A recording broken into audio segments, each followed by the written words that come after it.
Pada suatu masa, ada sebuah kerajaan Kediri yang berada di Jawa Timur. Kerajaan itu dipimpin oleh seorang raja, yaitu Tunggul Ametung.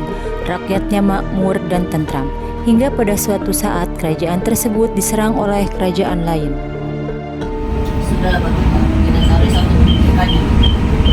Kerajaan kita akan diserang oleh kerajaan lain hijau, apalagi kita kekurangan orang kita ini. Maaf enggak, bagaimana kita mencari orang lain di desa? Boleh juga dengan buku hijau. Baiklah, perintahkan kau untuk mencari seorang kesatria yang gagah dan juga siap menjadi pasukan kerajaan kita. Baik, Buta, saya akan mencari dan segera memberitahukan Bo Ijo pun bergegas untuk mencari panglima perang baru. Sampai pada suatu saat ia bertemu dengan Ken Arok. Terlihat tubuh Ken Arok yang gagah sedang berlatih bela diri di pekarangan. Kebo Ijo merasa bahwa ia orang yang dia cari. Hei kau, saya Ken Arok, siapa namamu?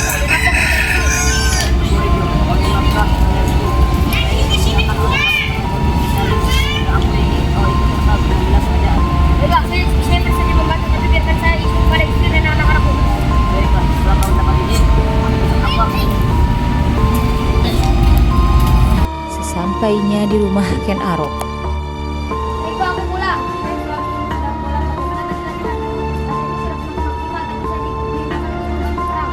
Karena aku sudah melepas kecelakaan, jika nanti kamu tidak kembali, bagaimana aku dengan anakku? Ya, kembali.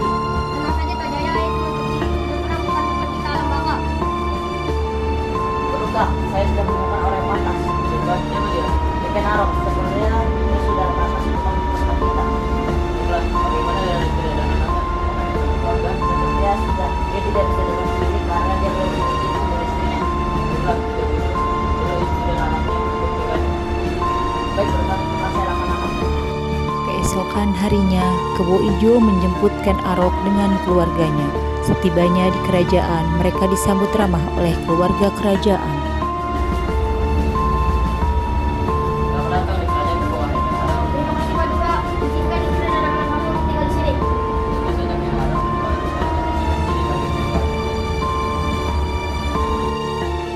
Pada hari itulah Ken Arok bertemu dengan Ken Dedes untuk pertama kalinya. Kemudian keesokan harinya perang itu pun terjadi. Kerajaan Kediri pun memenangkan peperangan itu. Ken Arok diangkat menjadi panglima baru oleh Tunggul Ametung.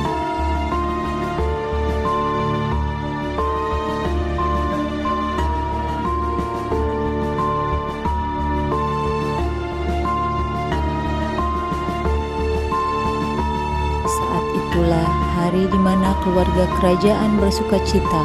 Mereka bergembira atas kemenangan perang, juga atas terangkatnya Ken Arok sebagai panglima kerajaan baru.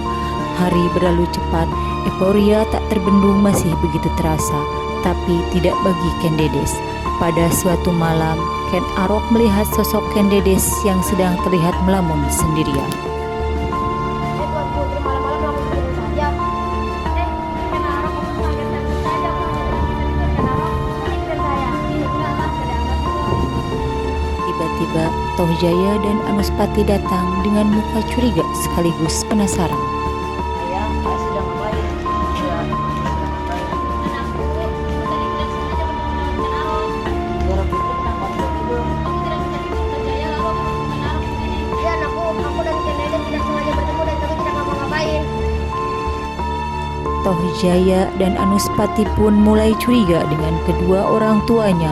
Ia langsung bergegas menghampiri Ken Umang dan Tunggul Ametung. Ibu, ayah. Ada apa dengan ayahmu? Ayah main mata, ibu. Ayah main mata dengan Ken Dedes. Apa benar demikian? Ya, ibu.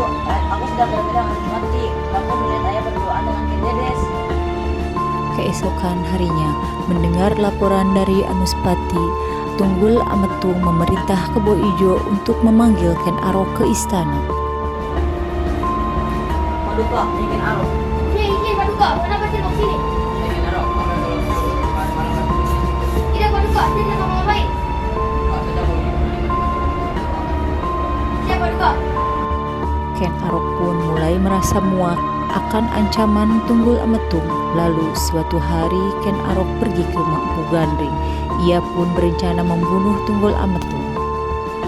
Setelah 7 hari berlalu, Ken Arok sudah tidak sabar lagi untuk mengambil keris untuk membunuh Tunggul Ametung.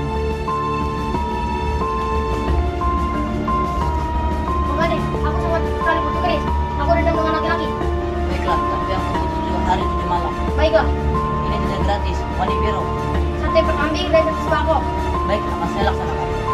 Pak Jaya, Ya, ya. ayah ingin beli obat sebentar. Hari juga ibu, jadi bagaimana? Bilang saja ayah ingin cari obat. Baiklah ya. Ken Arok pun meminta izin kepada Tunggul Ametung.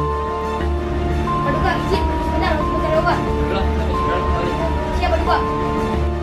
Ken Arok pun segera pergi sebelum hari semakin gelap. Lalu setibanya di rumah Empu Gandring, Narok, maaf, ini saya belum jadi. Tidak, kau jangan kemana lagi. Ibu, Ada apa ibu? Iya, ada apa Nurul? ayahmu dibunuh nak. Ibu, tunggu lama untuk dibunuh. Apa Pak Jaya kamu bercanda? Aku tidak berbohong ibu.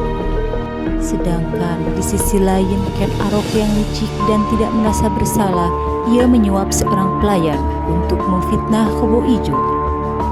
Hai, ayo pilih kau akan kubayar dengan saya emas sampai dengan syarat kau fitnah Kebo Ijo. Tuan, tapi saya tak puas. Jangan banyak bicara, lakukan saja. Ini perintah. Kebo Ijo pun dibawa menghadap Ken Dedes oleh Ken Arok dan pelayan tersebut. Jadi kamu suamiku. Tunggu dulu, saya tidak melakukannya. Setelah itu, Oh, Nurul, saya berani sendiri. biarkan kamu lumayan saja. Akhirnya Kebo Ijo pun dibunuh karena Ken Dedes mempercayai pelayan tersebut. Pagi hari, Ken Dedes termenung di halaman istana. Ia dihampiri Ken Arok yang sudah dari lama memendam rasa cintanya kepada Ken Dedes. Kenapa kamu meninggalkan seperti ini? Jadi jangan sabar ya. Tak disengaja, Ken Umang, Toh Jaya, dan Anusapati berjalan dan melihat Ken Arok sedang memeluk Ken Dedes. Jahat, kamu tak bisa perasaannya. Yang kalian pikirkan. Ibu, kamu sudah menyangkanya ibu tega. Atas kejadian tersebut, Ken Umang menyuruh Ken Arok untuk menikahi Ken Dedes. Bismillah. Alhamdulillah ya, sesuatu banget. Saya mintakan, Ken Dedes dengan Kinaro untuk mahar 4 kilogram emas. Saya terima nikahnya Ken Dedes dengan mahar tersebut dibayar tunai. Para saksi sah? Semua telah terkubur bahagia. Namun, lambat laun Anusapati mendengar kabar apabila Ken Arok yang telah membunuh ayahnya. Saudaraku, beberapa.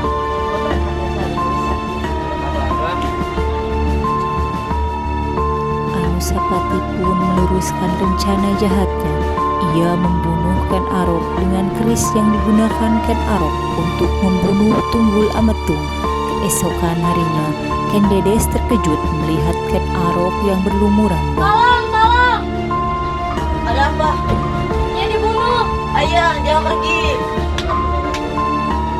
Toh Jaya pun tidak pernah berpikir Anusapati yang telah membunuh ayahnya, sampai pada suatu saat ada seorang pelayan yang memberitahu Toh Raja tentang kematian ayahnya. Apa itu?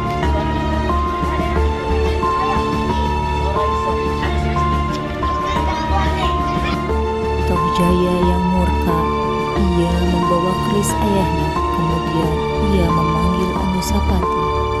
Apa sih? Ada apa saudaraku? Kurang ajar kamu, kamu membunuh ayahku. Karena siapa? Ayah duluan yang membunuh aku. Berdiri teman, kenapa kamu segala macam? Orang iso, kamu harus mati. Oh my god, darahnya banyak banget. Beberapa hari kemudian, pelayan itu pun dibunuh juga oleh Toh Jaya. Akhirnya, Toh Jaya menjadi Raja Singosari. Namun, Toh Jaya pun ikut meninggal dibunuh oleh keturunan dari Anusapati. Akhirnya, baik Toh Jaya maupun Anusapati tidak menjadi Raja Singosari.